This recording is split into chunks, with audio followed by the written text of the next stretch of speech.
Greece, the year 490 BC. Here a revolution has begun that will change the world. In a moment of chaos and anarchy, the people of a tiny state named Athens have seized control of their city and established democracy for the first time in history. But now this tiny state will face a greater challenge. Athens will be pitted against the greatest power of the day, the tyrannical Persian Empire. In a contest spread across land and sea that will last over a decade, Athenian democracy will be tested in the crucible of war.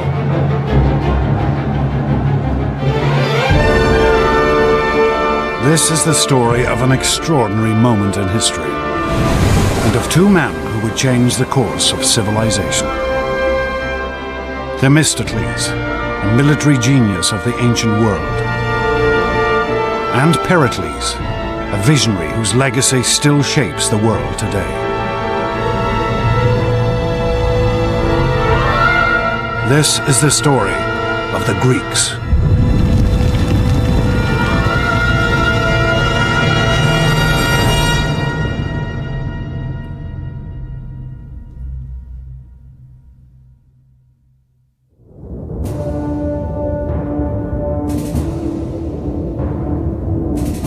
(490 BC). A lone figure runs across the mountainous terrain of Greece.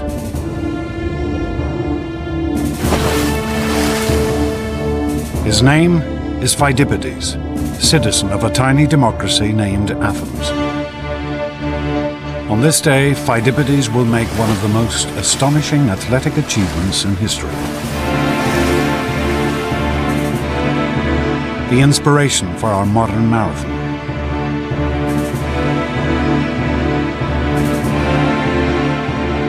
But Phidippides' quest is not for glory, but survival.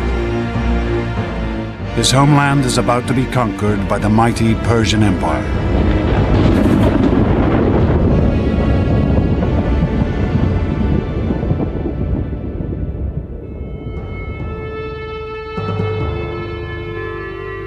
In the early 5th century BC, the Persians were the greatest power on the world stage.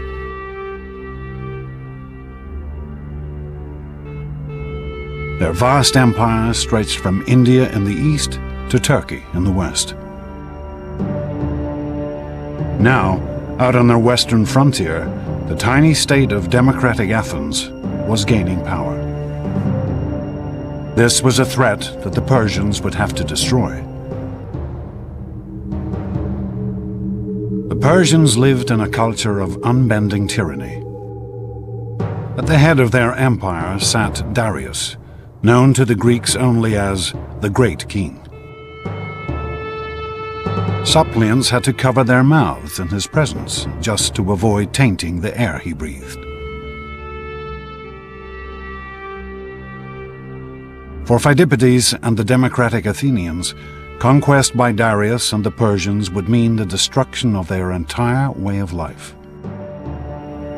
There is a huge cultural difference between the Greeks and the Persians. The Greeks are a people who emphasize freedom. The Persians would put far more emphasis on obedience. It's a struggle between freedom and slavery.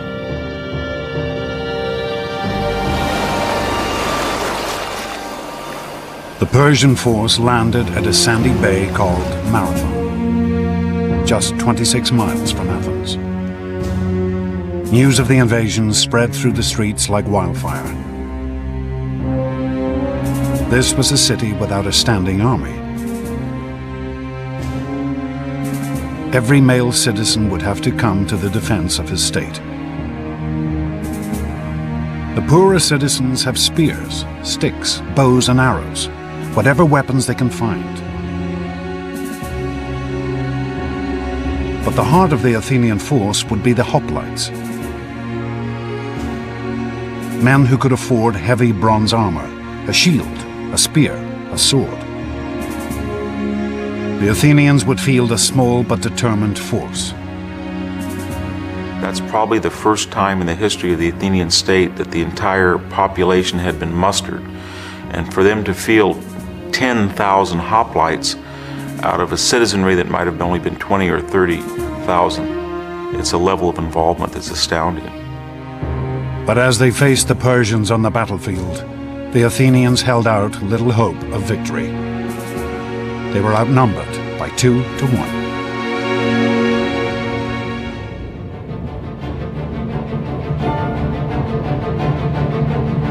Pheidippides' desperate mission was to run for help from one of Athens' local rivals, the Greek state of Sparta.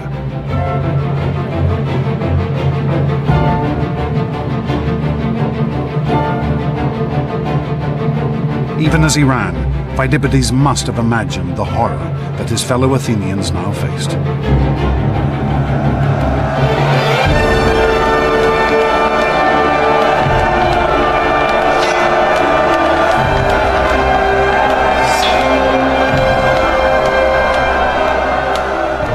You're dodging spears from your men in front and your men in behind, but you probably couldn't see or hear. All you would feel would be pressure.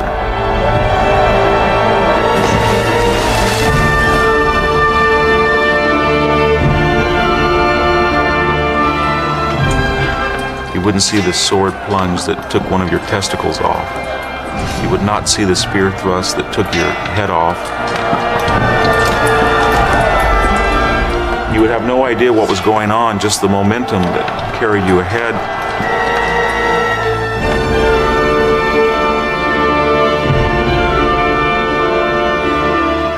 All you would be aware of is that you had to push forward and keep stabbing and keep on your feet, and you would hope that everybody else would do that. Pheidippides' run was to become the stuff of legend. Fired by the terror that his fellow citizens were being slaughtered, he ran 140 miles in just 2 days.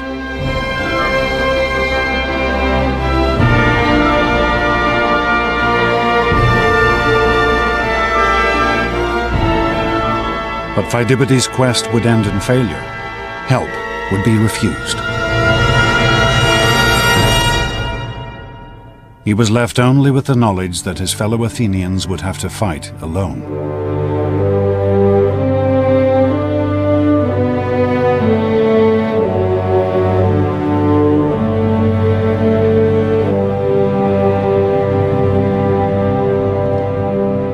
Pheidippides could never have imagined that the Greeks would in fact win a glorious victory.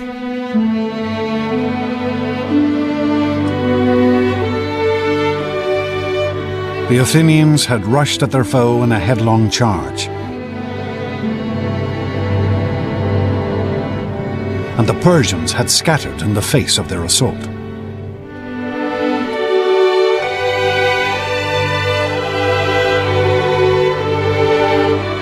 The Athenians slaughtered over 6,000 Persians in one fateful day. The world's first democracy had survived its first great test. Every Athenian knew that he had voted to fight and that this reflected the majority vote of the citizens, and that was not true of the Persians.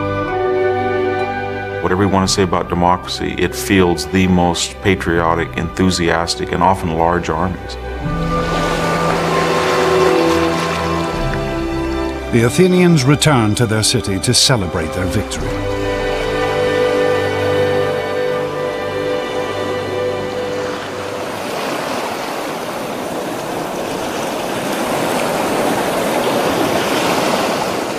But amongst them was one for whom the war with Persia had only just begun.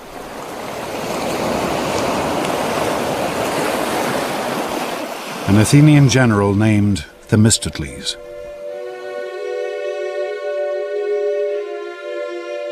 Themistocles had fought on the battlefield at Marathon.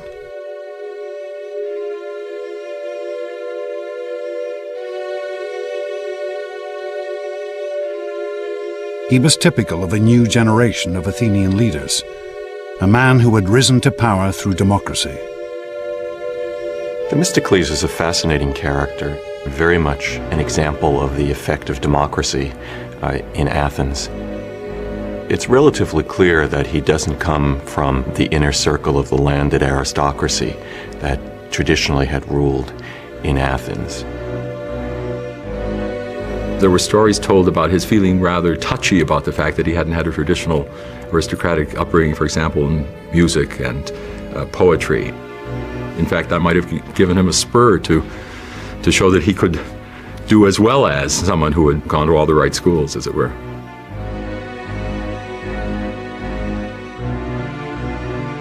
Themistocles' opinion of his common origins was blunt and straightforward. I may not know how to play the lyre or flute, but I do know how to make a city great.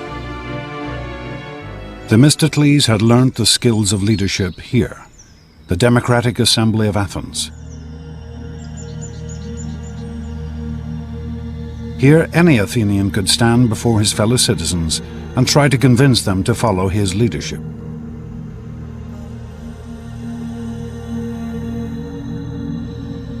From this very podium, Themistocles would now show himself to be one of history's greatest leaders, the savior of his city. For Themistocles alone recognized that the Persians might still be a danger, and that next time victory for the Athenians might not prove so easy.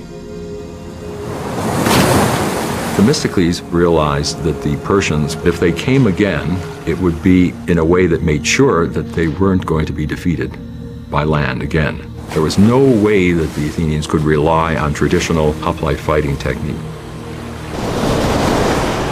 Themistocles began to form a bold new strategy, employing the most advanced weapon of the day, the trireme.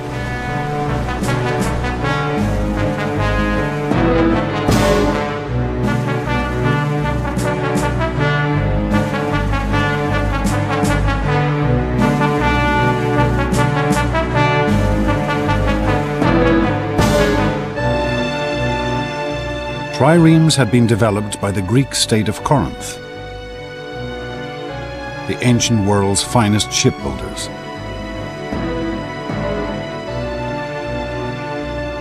Stacking 170 oarsmen on 3 levels, their combination of lightweight and raw power gave them astonishing speed and maneuverability.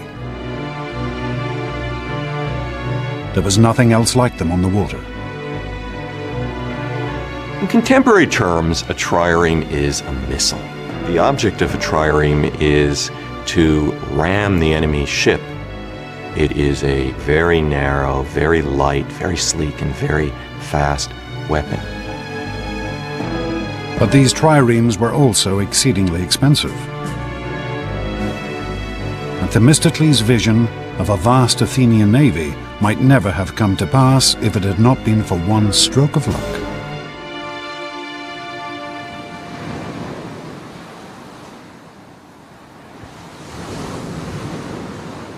In the year 483 BC, the Athenians discovered a great vein of silver in their territory,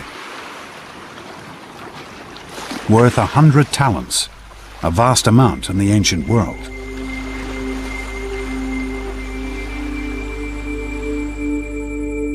The Athenians wanted to divide these newfound riches among themselves. But then Themistocles stood up in the assembly. He wanted to spend the money on ships. But he also knew that this would be a hard proposal to sell.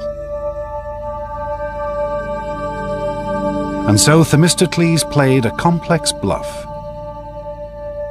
His argument is not that the money should be used to build a fleet against Persia, but rather it should be used to build a fleet against Athens' local rival, the Greek city-state of Aegina.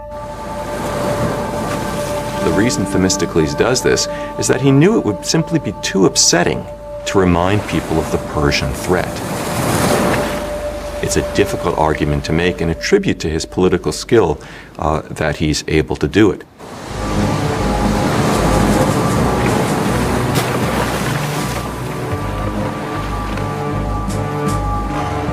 Themistocles convinced the Athenians to build the greatest naval force in Greece. And not a moment too soon.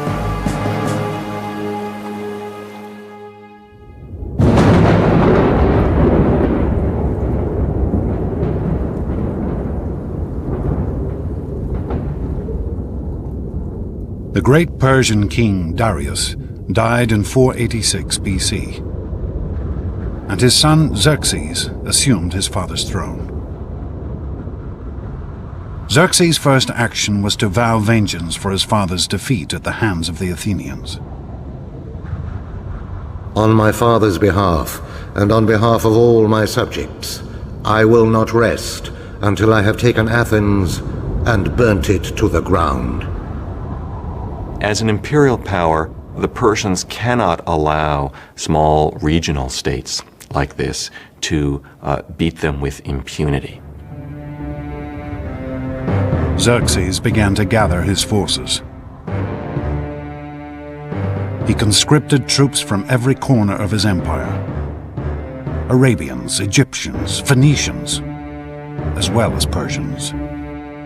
Rumors began to leak back to Athens that Xerxes' army numbered nearly 2 million men, that it was the greatest force the world had ever seen, that soon it would be ready to march.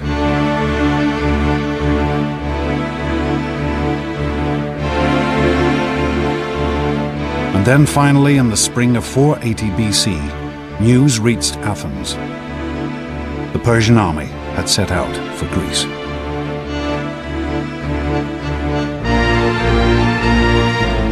History records that Xerxes' troops drank rivers dry.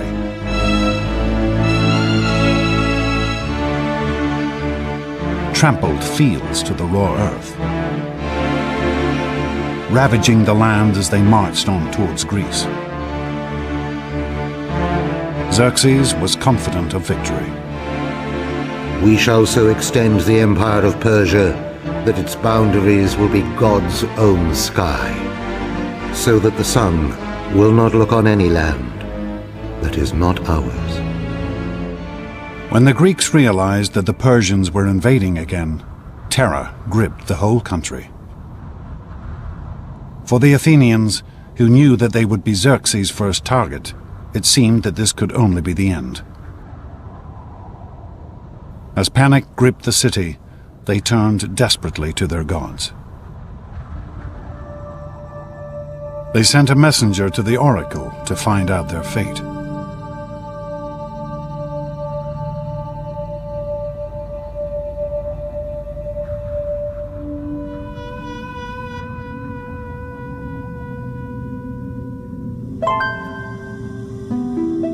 Here, high in the Greek mountains, can still be found the site of Delphi, the most famous of the Greek oracles. Built around a vast chasm in the mountain from which a sacred spring still flows. Here the Greeks would come to discover their future.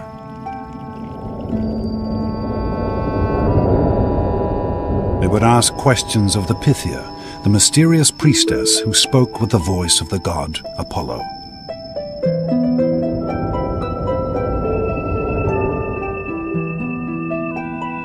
People came from all over the Greek world to consult Delphi, and sometimes came from outside the Greek world as well.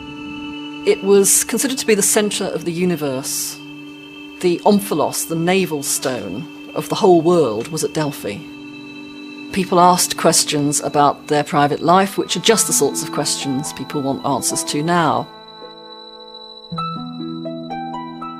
Archaeologists have discovered copies of the questions asked of these ancient oracles. Has Aristos stolen the wool from the mattress?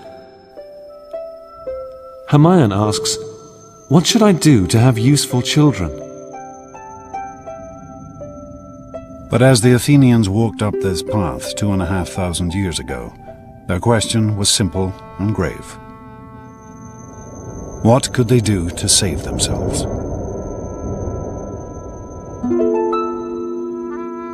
The oracle's response could not have been more negative.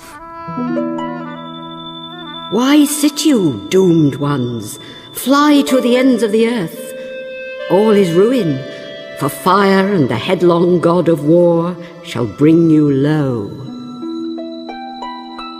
When this message came back to Athens, the Democratic Assembly dissolved into uproar.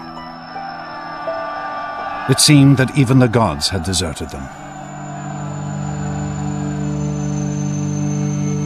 But Themistocles refused to panic. He had spent every day since the Battle of Marathon waiting for this moment. He sent the envoys back to Delphi for a second prophecy. Though all else shall be taken, Zeus, the all-seeing, grants that the wooden wall only shall not fail. Argument raged as to what this wooden wall could be.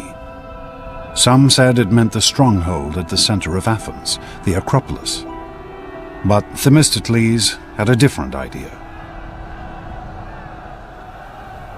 He read the oracle and he insisted that it had a different interpretation. He said the ships are the wooden barricade which are going to be the key to our success. Themistocles' plan was daring. Avoid a conflict on land and fight the Persians at sea.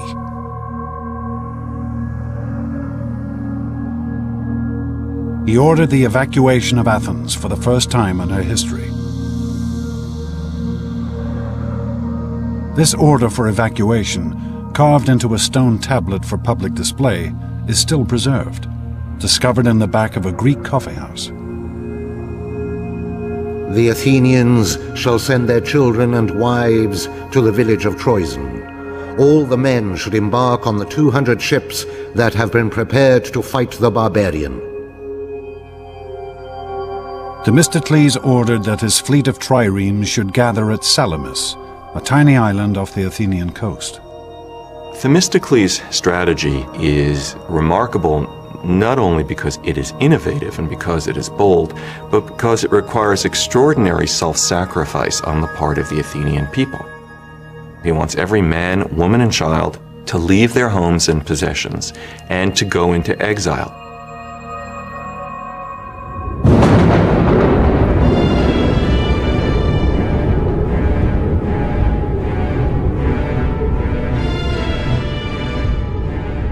With Athens abandoned, Xerxes' mighty force entered the city.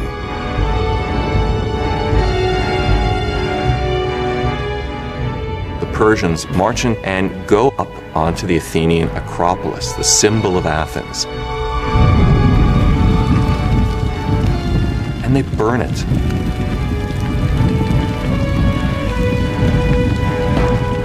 They burn the temples to the ground. Then you can see the smoke rising from Salamis. This would have been a devastating sight and a humiliating one. They would, in short, have seen their country occupied by a fearsome foreign invader. Surely they would have wondered if they would ever be able to go home again.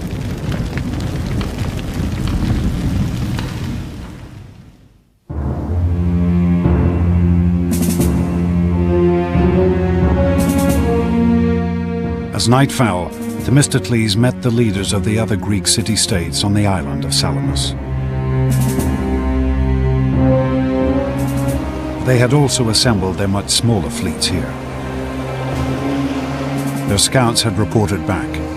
The Persians now not only held Athens, but had also gathered a mighty fleet 4 times the size of the Greek forces.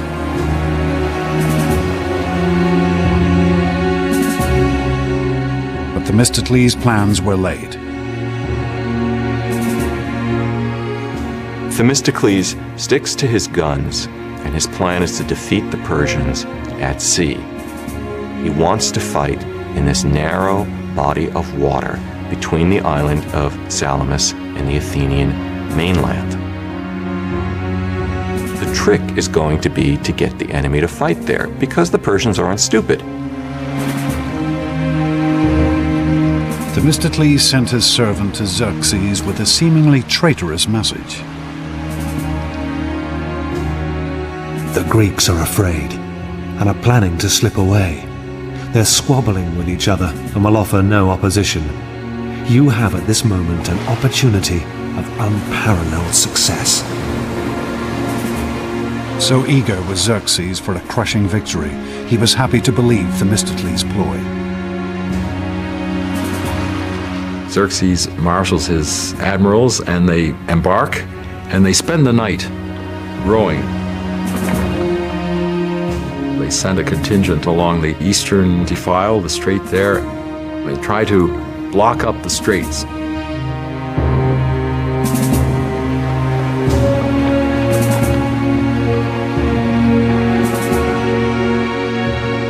Only as the dawn rose did the Persians realize the true nature of Themistocles' plan. They discovered the Greeks not in disarray, but ranged in a battle line across the narrows in front of them.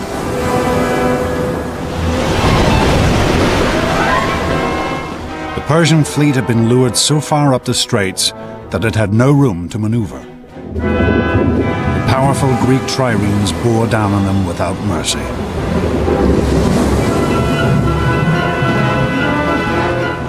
The Greek playwright Aeschylus fought in the battle and lived to tell the tale. We heard from every part this voice of exhortation. Advance, ye sons of Greece, from slavery save your country, save your wives, your children save. This day the common cause of all demands your valor. The Greek forces smashed into the cornered Persian fleet.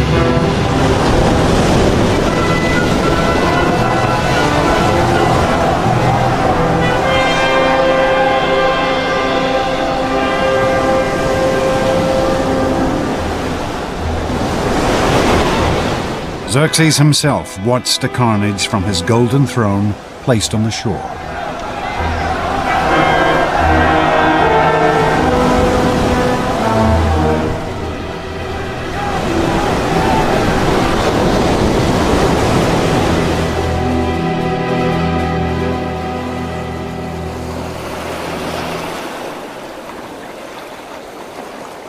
At the end of the battle, the Persians had lost 200 ships. For the Greeks, it was a stunning and conclusive victory. Victory at Salamis is tremendously important for Greece and for the Athenians. It breaks the Persian navy. The Persians can no longer guarantee that they can feed their army, nor can they guarantee the safety of the Persian king. He must immediately get back to Asia Minor while the going is good. In practical terms, the game is over and the Greeks have won. Themistocles' triumph was complete. He had persuaded the Athenians to build a navy. He had convinced them to sacrifice their entire city to bring them victory at sea. His instincts had been proved right.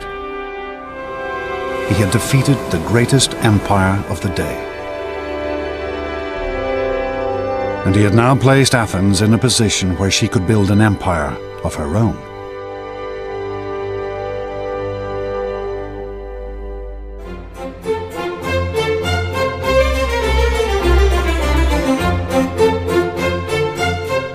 After the years of conflict, this was a new dawn for Athens. Flush with victory, equipped with the largest fleet in the eastern Mediterranean, the tiny democracy began to grow.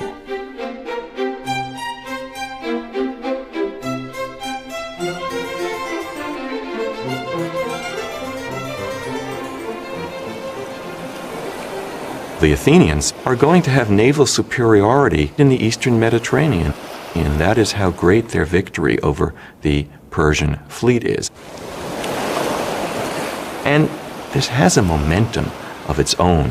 Before you know it, the Athenians are the head of a naval confederacy, and they're on the road to becoming a superpower.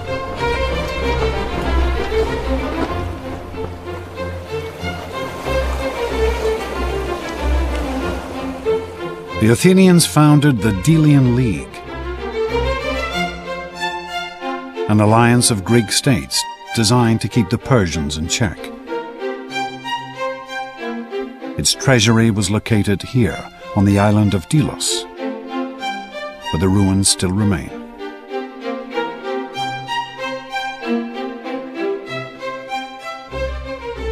By 450 BC, this league had more than 200 member states, but Athens was the undisputed leader.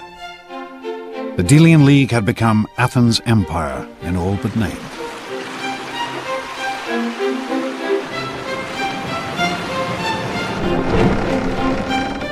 And Athens' naval supremacy also gave her economic power.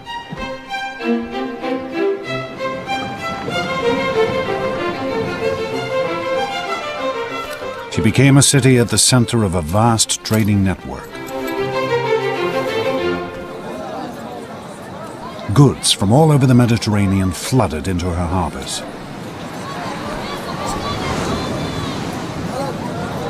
In its heyday, Athens was the Big Apple, or if you will, the Big Olive of the Eastern Mediterranean. Constant coming and going of traders. The wharves would be busy, full of people in a cacophony of language.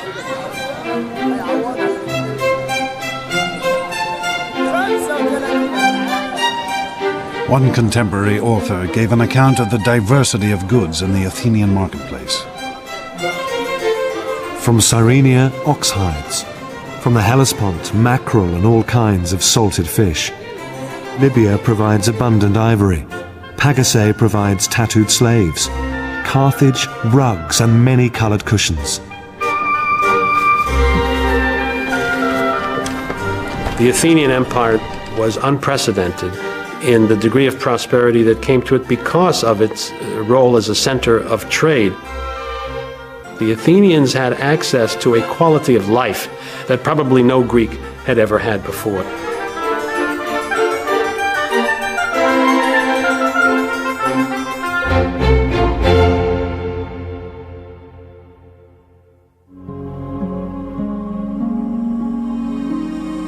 Athens' rise to economic and political supremacy occurred at lightning speed. After the Battle of Salamis, she became the dominant power in the Eastern Mediterranean in less than a generation. And at the city's heart still lay her unique system of government, democracy. A system of voting using pebbles, olive leaves, or the show of hands that decided every aspect of the city's government.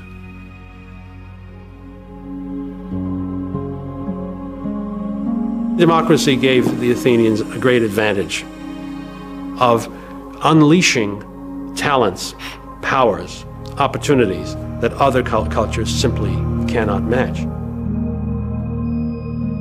The Athenians keenly protected their democracy from any threat, foreign or domestic.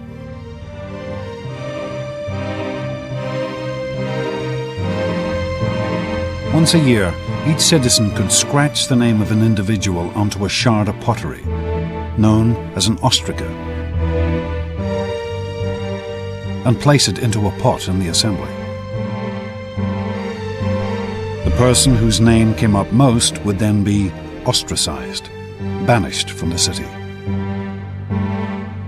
This was the Athenians' method of protecting their government, expelling any person they felt might become too powerful.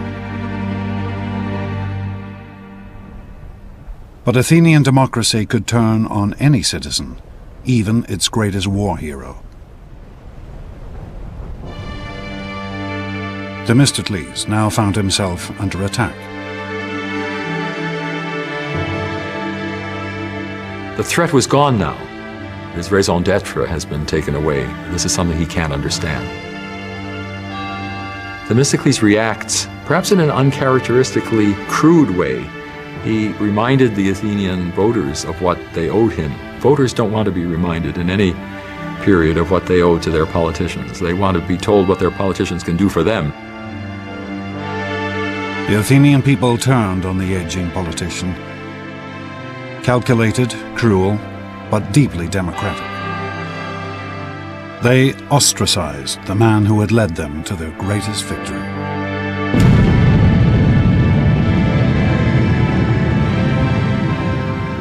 Themistocles was ostracized, I believe, because he was simply regarded as having gotten too big for his boots. Some of the ostraca with Themistocles' name still inscribed upon them have been found, hidden down an ancient well. Archaeologists believe that these had been pre-prepared by Themistocles' enemies, to be handed out to Athenian voters who couldn't write.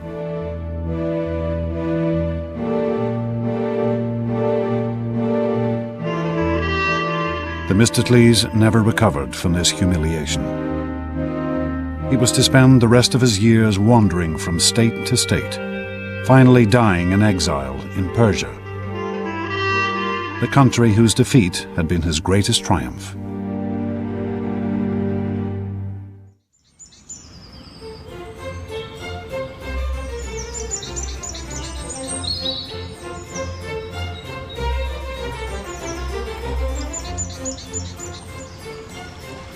The Athenians were now looking for a leader who might fulfill their newfound sense of imperial glory. They found a man who seemed the perfect reflection of this new ideal. A man who would change the face of Athens forever. A man named Pericles.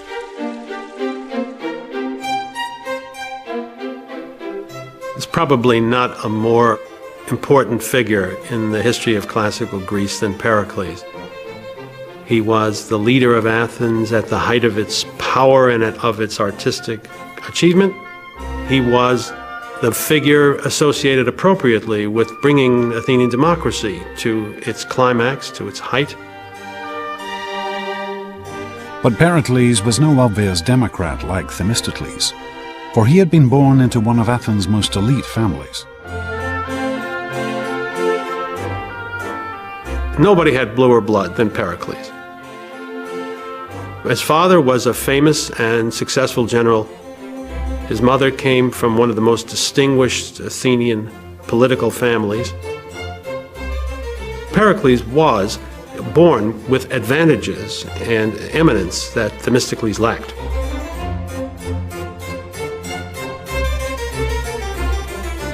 And perhaps because of his aristocratic origins, Pericles knew what the people of Athens now wanted.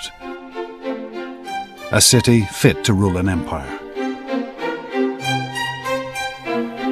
It seems clear that Pericles had in mind to create a city whose greatness would be admired by the people who lived there, by everybody else in the Greek world, well into the future.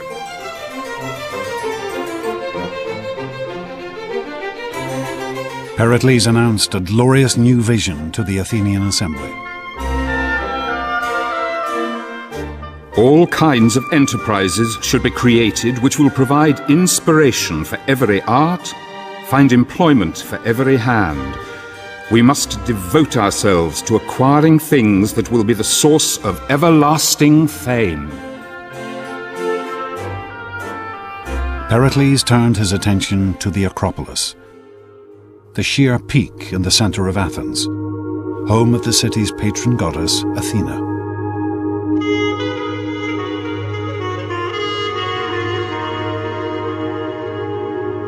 "20 years earlier, the Persians had burnt down the temples that stood here. Ever since, the Athenians had left these ruins untouched, as a memorial to those killed in the war.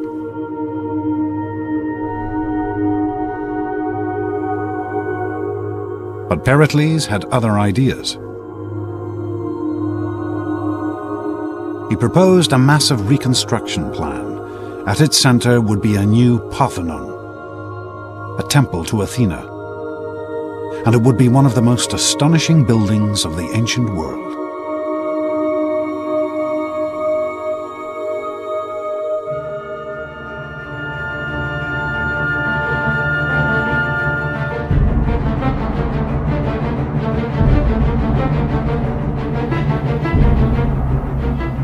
This new construction program was of unprecedented magnitude and expense. The Parthenon in particular was extraordinarily expensive. It was filled with all sorts of architectural refinements. Pericles planned to spend over 5,000 talents in the first year alone. A total budget of more than $1 billion in today's terms. His project would require 20,000 tons of marble.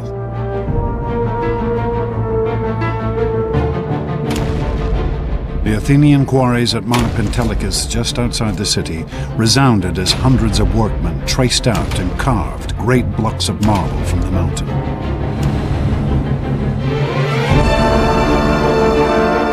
This temple would be decorated like none before.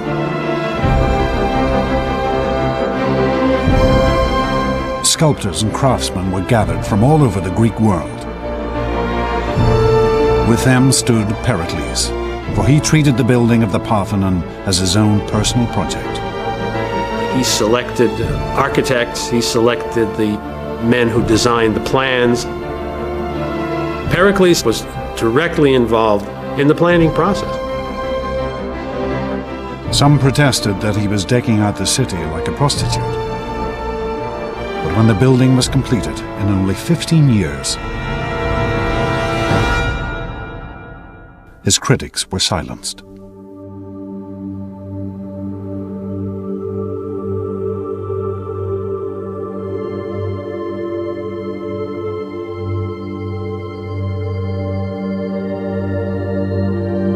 The Parthenon was and still is the most glorious symbol of Athens' empire. Here was the spiritual heart of the city, the mark of her wealth, power, and artistic genius.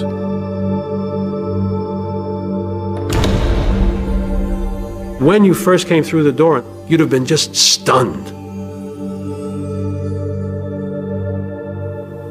You'd have been confronted immediately by an enormous 40-foot-high statue of Athena in gold and ivory and studded with jewels. I think the impression of a statue of that size and with that kind of dressing must have been truly overwhelming.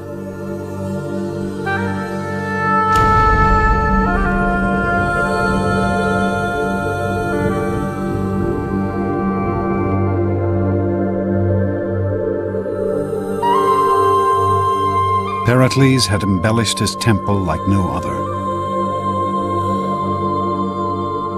Though this astonishing statue has since been lost to history, other treasures from the Parthenon have survived for over 2,000 years.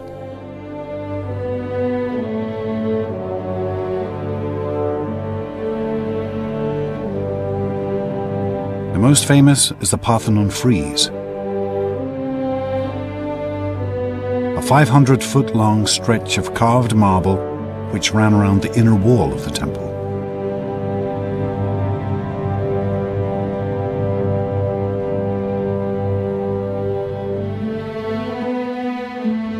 The Parthenon frieze is only 2.5 inches thick at its maximum depth, and yet in this space the sculptors carved rank upon rank of crowded figures, a great procession of Athenians, glorious and elegant. Here Pericles offered his fellow citizens a vision of themselves and their democratic state at the height of their glory. Democracy itself becomes heroized in that monument. It's a very democratic thing that wants to include all those citizens who participated in beating off the first great threat to democracy, which was from the Persians. These are ideals to which you can aspire.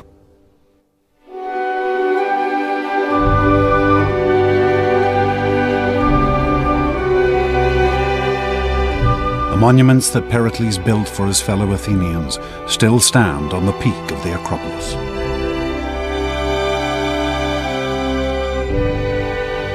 They remain the most striking legacy of classical Athens, of one of the great empires of the ancient world. 20,000 tons of perfectly proportioned marble, carved to sub-millimeter accuracy.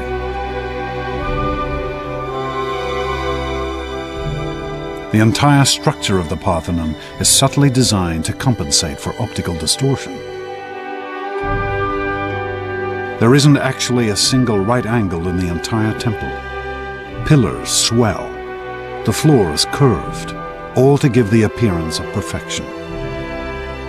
It is an astonishing testament to the achievements of Athenian democracy.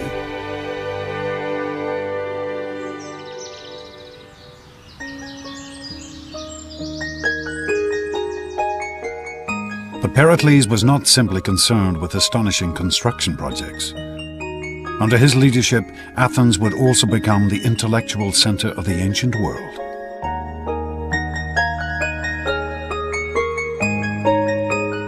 The traditional center of Athenian upper-class life had always been the symposium, or dinner party, where guests would gather to eat, drink, and talk.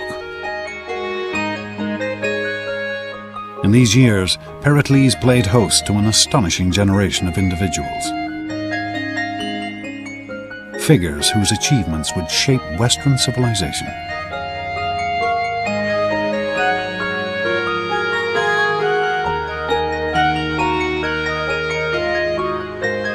Pericles was remarkable in that he associated with the leading minds of his day in just about every field of endeavor. Pericles was acquainted with the world's first scientists, figures such as Anaxagoras, the first man to realize that the moon was lit by reflected sunlight. He knew Herodotus, the world's first historian, who wrote one of the earliest records of Greek life, and poets and authors such as Aeschylus and Euripides, whose works are still standards of world literature. Pericles was well aware of his city's stature. Our whole city is an education, for our citizens excel all men in versatility, resourcefulness, and brilliance. Even Pericles' partner, a woman named Aspasia, was unique and distinguished. Pericles had divorced his wife and set up home with a foreign woman, a woman whose occupation was hardly to be expected. For Aspasia was what was known as a hetaira, Greek for a companion. Yes, she was, in a technical sense, I guess, a prostitute, but she was more than that, a woman of charm, of style, of intellect. She really was very extraordinary. She had an extraordinary mind. This relationship caused scandal throughout Athens, not just because of Aspasia's profession, but because Pericles treated her as an equal, something deeply unusual in 5th century Athens. One of the things that created such a stir was that Pericles had her participate in conversations that he had with some of the most important individuals with whom he talked. There's jokes to suggest that Aspasia actually was the person who wrote Pericles' speeches. Pericles and his circle were to become one of the most famous and influential groups in Western history. But in 5th century Athens, the highest achievements of art and culture were not restricted to the elite.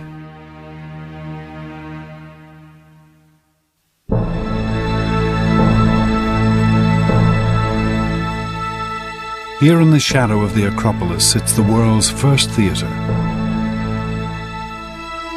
Twice a year, the Athenian population would gather here to watch a great festival, a festival of drama.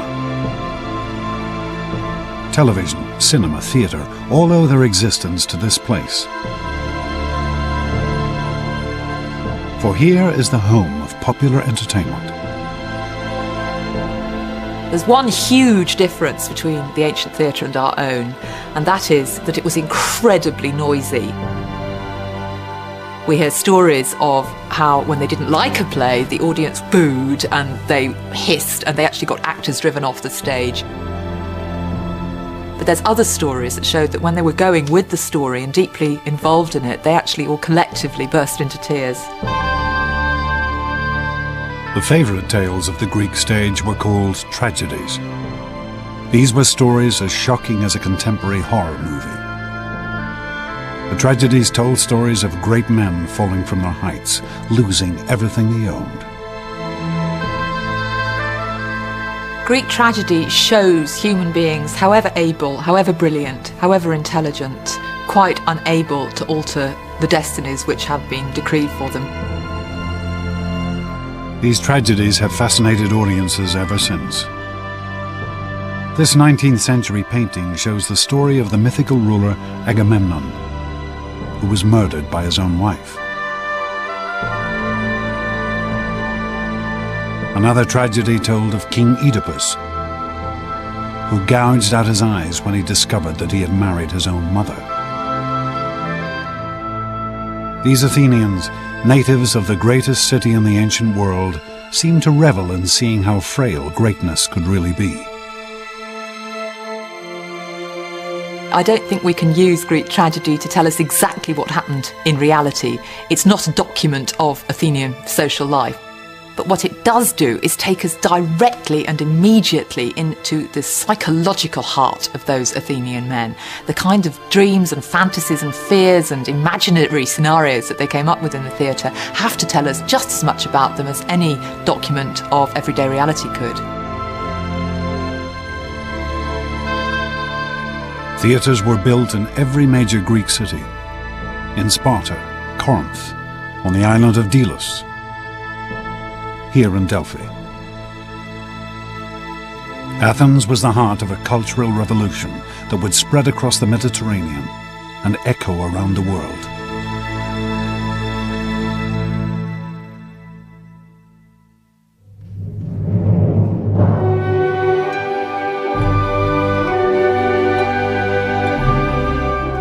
Heraclean Athens seems to me to belong in the smallish collection of cities where truly great moments in the human experience took place. Culture in the broadest sense reaches a peak. But after 20 years of building the cultural capital of the Western world, Pericles and his fellow Athenians would now find that their theatre and their tragedies would hold a bitter sting.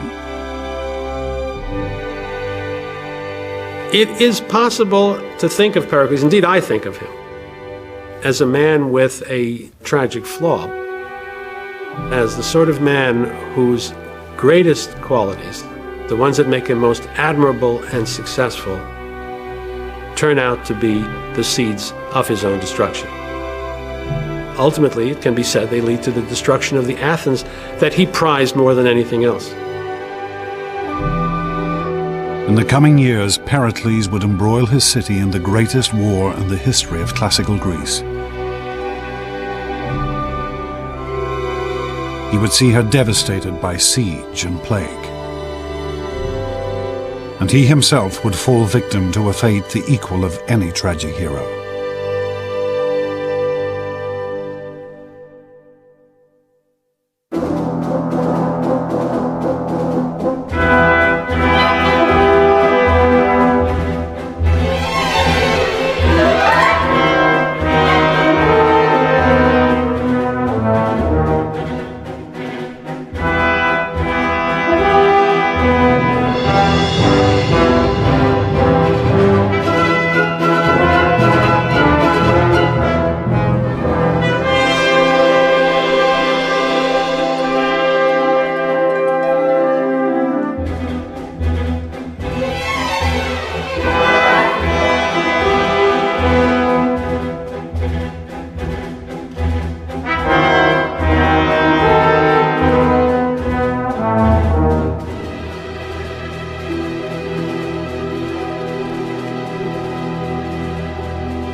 Thank you.